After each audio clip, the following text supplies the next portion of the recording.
Hello everybody, my name is Phantom Phoenix. I've been playing a lot of Overwatch recently, and I found that people have a lot of misconception when it comes to counters and what characters are good against other characters and other similar strategic things. And I feel like some people just need to see it from a different angle, so I wanted to bring this video out to just maybe, help those people along.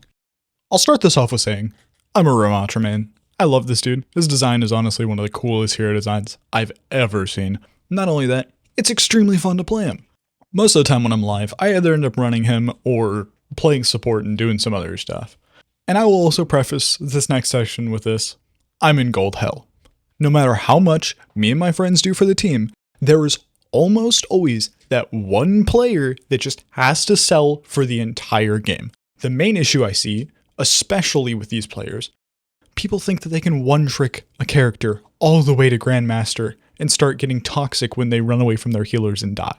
This is an issue I'm pretty sure we've all seen. If you haven't seen this, you're either 5-stacking with a group of your friends, or you're the problem.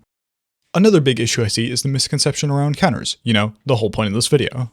People have, from what I've seen, two outlooks. Either one, you think counters are a get-out-of-jail-free card. Someone's playing Domina, you swap Rhine and you win no matter what kind of mindset. Another one I see is, you think counters are stupid, and you rely on getting value with ults, even though you get no kills otherwise because you're getting countered, just to justify not swapping off that glorious Genji main of yours. We'll get back to that, but I want to discuss another thing first to do with counters that I find that people overlook constantly. Counters change depending on skill. And I know this may sound stupid to those who just watch Grandmaster footage and give no second thought, but I have a very good example of this. And yes, it has to do with my glorious main Ramatra. The example is Ramatra versus Reinhardt. In Grandmaster, or anything really above mid-diamond, Reinhardt with a good team backing him will out-brawl Ramatra almost every time. However, and this is a big however, if people don't know that you have to brawl instead of pulling up his shield, Ramatra wins every single time. In case you didn't know, this is because Ramatra's Nemesis form punches go through shields. So, if you shield when you could be swinging, you're basically just a glorified punching bag for Ramatra. Another thing that comes into play here is how good your healers are. If Rhine has good healers, even with shield up, he can sometimes still win. However, if Ramatra has better healers than the Rhine, Ramatra wins almost every time, even in the cases where he's getting countered. So, in the case of low ranks like Silver to Plat, what I'm stuck in, I would say 90% of the time, Ramatra actually counters Reinhardt. That's the most glaring point I can think of. But another one is actually Ramatra versus Sigma. Usually, they're pretty close and neither really counters, it can go either way most of the time, depending on the team. However, in gold like 5-3, I find that Sigma, if bad enough, can actually get countered by Ramatra. If the Sigma is good with his rocks, you're probably screwed. But if you save your Nemesis form properly, you can force him to pull up his kinetic grasp and punch through it with Nemesis, which is just free damage. However, even slightly higher in, gold 1 to like plat 3, Sigma wins the fight 75% of the time at least, because if you can hit his rocks, you can almost bring that up to 100%. His rocks completely counter the Nemesis form if you time them properly. Another glaring issue I see is that while a hero may counter another, if you're bad with the counter, but better with the character you're countering, you'd probably be better off mirroring almost 90% of the time. As an example, I sucked with Orisa for a good portion of my playtime. I still kinda do. So whenever I got told to swap her to counter, say, a Sigma, I would lose every time. Now, this counter is a very close matchup. If both players are equal skill, usually it still leans towards Orisa, but a good Sigma can still very well win against an Orisa. However, the higher and higher the skill gets, the more towards Orisa it leans, and in higher skills like even, mid-plat, Orisa usually can counter a Sigma almost 100% of the time. But if you're bad as a hero, it doesn't matter how much that hero counters another hero, you'll lose almost every time. And yeah, it is just a skill issue. But it's still a good point to bring up, especially when people think that they can swap to a hero they've never played before and win against the one trick that they're trying to kill, only to lose for the rest of the game and blame it on the supports or the tank. So, I bring up a third option for those two views I talked about earlier. Instead of just looking at counters as a free pass or a meaningless word, think of them as a tool. If you're not good with a tool, you might be better off using another tool. However, you also don't want to use a hammer for screws and then blame the screws. Hanzo. I also ask all of you people out there who think that your team is the problem. Sometimes they are. I can attest with that with great certainty. Sometimes you get just terrible teammates who sell the entire game, like the one tricks I was talking about. You can't do anything about that. And yeah, that sucks. However, sometimes you may want to think about the possibility that it might just be you. Drop all ego, try to improve, because if you have the lowest kills in a game, if you have lower damage than the supports as a DPS, lower healing than a DPS as a healer, or less mitigated damage than a Brig as a tank, you might just be the problem. Stats also aren't everything though. If you're never healing your team, don't be surprised if they go all negative. If you dive into the center of a team, don't be surprised when you die without healers on you and go negative. I think everybody should go into games immediately assuming that you're not the best. Assume that the entire other team is better than you and try to prove yourself to them, rather than get diffed the whole game and shove the blame onto others when you're, in the end, the one underperforming. And in the end, always stay positive, mentally and in-game. I'm not making this video to spread hate, and I ask of you to not spread hate at all. There's no reason to. Sometimes you just need to have some humility and take the blame. If you noticed you're the problem, own it. There's no reason to fight it. Don't blame your team for dying if you're not healing them. Don't blame your team for dying if you're not defending them as a tank. If the DPS can't kill the healers, maybe you're not giving them enough space. There are times where stats really just don't show how bad you're doing. Some of the biggest cases I see with this are with healers. And this is a touchy subject because some people can get very upset when their mains are talked about. I will say I am one of them. However, I'm not going to try and dog on anyone's main. I'm just going to say there are some healers and DPS and tanks that just farm stats, even though they're not doing anything for the team. I'm not trying to, hate anybody here, but my first example is going to be Lucio.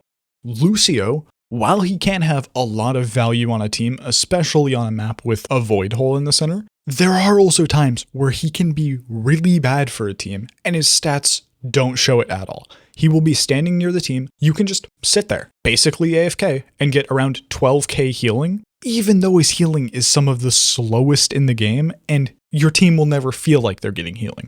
Me as a tank, when I am on a team with a Lucio, I don't ever feel like I'm getting healed, because even though his stats are going up, my health is going up slower than a snail, so I'm not noticing it whatsoever. Another big example is with Mercy. If you are not damage boosting more than you're healing with Mercy, then that's a problem because her healing just is not that good. Her healing is roughly the same healing per second as Lucio, which is insane because Lucio heals a whole team while Mercy is only able to heal 1 to 2 people at a time depending on what perk you have. Her main focus is the damage boost. And this is what I believe people don't realize about healers is there are 2 types of healers. There are main heals and there are flex heals. If you try to use a flex heal to try and heal the whole game, you're not going to get nearly as much value as you would if you were just a main heal, which is the problem when it comes to Mercies and Lucios is that you're not only supposed to heal for the whole game, and you also still are supposed to heal, Lucio, but the main role with flex heals is they get a lot of topping up healing. Your main healer heals somebody almost to full and then goes to another person, and you as a flex heal them up that little last bit, and that little last bit adds up a hell of a lot faster than the main heal for whatever reason. It just works that way. As you'll notice, if you've ever played with a Lucio, their healing numbers are always through the roof. Same with Mizuki. However, I will say Mizuki's healing is definitely a lot better than Lucio's, especially if you can consistently damage. However, if you're not consistently damaging, you still get that high healing number without nearly as much value. With Mercy, you can sit there healing the whole game, get high healing numbers, and your team would have felt like they just didn't have a healer. Which is why the damage boost is so nice with her. If I'm being healed by a Mercy at full health, that should not be happening. They should always be damage boosting if the person is above like 75% health. And I know, I'm gold. Why would you take advice from me? However, you'll notice if you're above gold, you're probably already following a lot of this stuff. It's a lot of obvious stuff. However, I believe that the people who are stuck in this rank with me will notice that the people who are dragging us down almost every game, like the one tricks, the useless healers, all these people could really learn from this knowledge. And I know most of the people who are listening to this are probably higher than gold, but still, if you are in a lower rank, please take this advice. Stop playing Lucio when your other healer's already a flex heal. And for the love of God, stop one-tricking Hanzo! I get it's satisfying to hit a headshot once a game, but for the love of God, play somebody else. Got a little bit off topic there, but I do want to move the topic over to DPS now. If you are on a DPS and you are a dive, you are going to get less damage numbers than the main damage. However, that doesn't matter. As long as you're getting enough picks and stuff, then you're doing your job. Your job isn't to go and just dump damage on the tank and get your damage number up. Your job is to go into their backlines, kill their healers, kill their pokes, and just get picks. If you're doing this, then good job. You're playing dive properly. However, if you're diving in, not really getting picks, just dying to their anti-dive every single time you dive in, and you don't necessarily have to swap to a counter. You probably should if you're getting like heavy countered, but if you're just not doing good at a certain character, just swap to a character you're better with. Try them out. See if you do good with them. But don't play a character for the entire game if you can't get more picks than your Bastion who has been spraying the tank the whole game. And finally, on to tanks. This is my main role. It's hard to insult y'all. Usually, you guys are great. However, oh my God, have I had some bad tanks recently. When I'm not playing tank, almost every game we get somebody who doesn't know how to play the role. Your goal as tank is not to dive into their backline and wipe their whole team from the back while your team just gets wiped in front of you. Your goal is to create space so your DPS can shoot their healers so that your healers can actually get to good positions and heal properly. Your goal is not to run past their tank and go off into the distance and then complain when you're not getting healed because you're not in line of sight of anybody. I do run past the tank sometimes and I do go into their backlines. However, there is a time and place for this. If you're playing a dive tank, that is your role. However, if you're playing a dive tank poorly, then it feels to the rest of the team like you don't even have a tank on your team. The worst contenders for this are usually Doomfist and Wrecking Ball. Mostly Wrecking Ball, if I've noticed. What I've seen with Wrecking Balls, most of the time, they swing on over into point and then leave the whole team behind. That is not what you're supposed to do as Wrecking Ball. You're supposed to annoy the backline so everybody turns around and gives space to the team.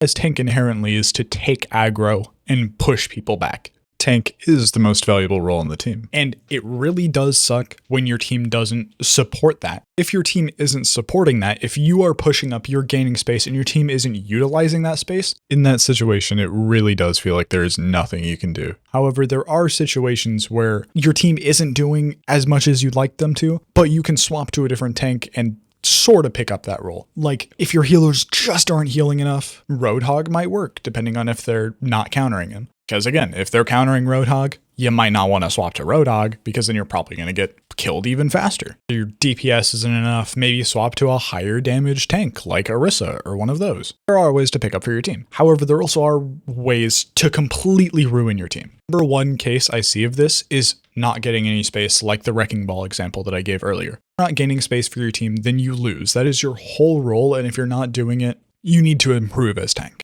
And if you're noticing that your team is constantly dying, if they're just not utilizing the space they're using, you might want to swap to a different tank because maybe you're getting countered and you don't know. Like maybe you just don't keep up on counters and you don't know that you're being countered. But the best way to find out if you're being countered is if you are dying really fast against the other team, you're probably being countered or not utilizing your character properly, which is basically being countered. And trying another character that you might not normally play might completely change the outcome of the game and you might be able to just win. But another big thing I see with tanks is them being the best role on the team does come with a lot of ego. I get it. I was that way for a while. I still have a little bit of an ego because it feels cool as fuck to wipe out a team. But just because you're the most valuable role on the team doesn't mean you're the best player on the team. You still rely on those healers and the DPS to make you the best role. Because if you run in alone and do nothing with that, then you are the worst role on the team. This game relies a lot on teamwork, and if you are not utilizing your whole team as one mass, then you gotta improve. With that, again, I do want to reiterate, I'm not trying to spread hate. Have a great time when you're playing the game. If you just want to play the game for fun, maybe think about not queuing ranked because there are people trying to climb in ranked, and if you're, just wanting to play Hanzo the entire game, you should probably play quick play. I do get it. Ranked is more fun than quick play for me and for a bunch of people. The overall more competitive nature of it makes it feel a lot more meaningful, and the bans make it to where you can control the outcome of the game even more. And I can't control you, but if you do play ranked and you are wanting to improve, please take this advice. I really do feel like Grandmasters give really good advice for people who are already in high ranks like Grandmasters. I wanted to give a little bit of advice to those who might not notice that they're doing wrong, or might not notice that they're the issue on the team. Because maybe, just maybe, some Hanzo one-trick out there will see this video and finally decide to quit their glorified gambling addiction that is playing Hanzo. With that, I do think I've covered everything that I wanted to. This did end up being a little bit more of a rant video than I wanted it to be. But if you watch this far and you like the content, I go live every single day except Monday and Friday at around 7 p.m.-ish PST. Link to both my Twitch and TikTok are in the description. Also, if you'd like to join the community and get notified when a video drops or when I go live, the link to the Discord is down there too. With that, I hope you all have an amazing day. Make sure to like and subscribe, and I'll see you either on the next stream or in the next video. Peace out.